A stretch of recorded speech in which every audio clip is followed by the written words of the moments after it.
ซึกมันเขาในอ่ำง่ายหนังก่อนขนายงามเย็นตีหนึ่งเสขึ้นกว่า10ตึกแทงตีหนึ่ง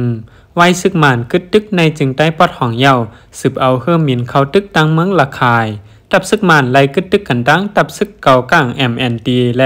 ตับซึกปลดปล่อยเจอจัตตาอ้างเทียนเอาตีในจึงได้ปอดห้องนั่นเอาตึกตั้งในเสเอาเฮือมินเขากว่าในเจเมืองอยากขายห่าวๆแห้งๆในเยาอันจุ้มซึก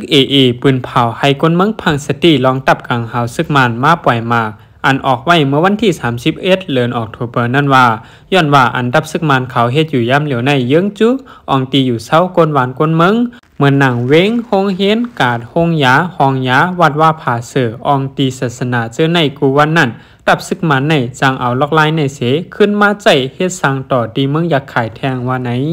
ดับซึกอยากขายเขาปืนเผาตึกซ้นถึงก้นเมืองลองเฮอมินเจียมเมื่อวันที่31เดือนออกตุลานั่นว่าก้นเมืองเจออยู่เช้าตีในเมืองอยากขายให้ฟังสตีตั้งป่างลายกองหลงเฮอมินแหล่ตรนเจอในให้ฟังสตีนำเลเซเก่าให้ฟังสตีเจียมย้ำกลางไหนกลางคำว่าไหนเดเมื่อดับซึกมันแหล่ดับซึกปลดปล่อยเจอจัดตาอ้างเทียนเอาไล่กึดตึกกันเมื่อวันที่29เดือนออกตุลานั่นเย้าดับกลางหาวซึกมันเตซ่าเอาเฮอมินหลอตึกในนาลินอันดับซึกอยากขายกุมกำนั่นตื้อเหลือมาแห้งเหลือสิเก่า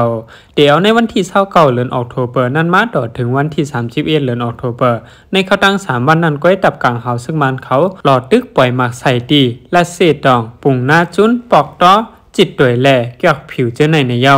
อันดับกลางหาวซึกมันเข้าปล่อยหมากใส่หวานปั้นนี่ล่ะจีเวงปุ่งหน้าจุดเมื่อในวันที่31เดือนออกตุลานั่นมีหัวนับก้นไหลลูดตายตั้งนำสีเปือนในเยาจำหนังซึกยาไข่ไล่เก็บข้อมูลเสเฮ็ดออกข่าวไว้นั่นเด้มีก้นเมืองไหลตายกว่า12ก่อในนั้นป้าลูอ่อนอายุ5 ขวบ2ก่อแหล่ป้าลูอ่อนซ้ายอายุ9 ขวบ1ก่อก้นหมาเจ็บ31ก่อตา11ก่ออยู่เงาไล่หาวแห้งไว้เสในนั่นป้าลูอ่อนอายุ12 ขวบแทง1ก่อในเยาดับซึกเก่ากลาง MND แลดับซึกปลดปล่อยเจอจัดตาอ้างเทียนเอาเจอในย่อนเขเขาอยู่เกกังขับขึงปันแลไล่กึดตึกกันตั้งตับซึกมันเขาเสไล่ขึ้นถอยถอนออกในเวียงอันเขากุ้มกำไว้เจอนั่นกำพองในเยา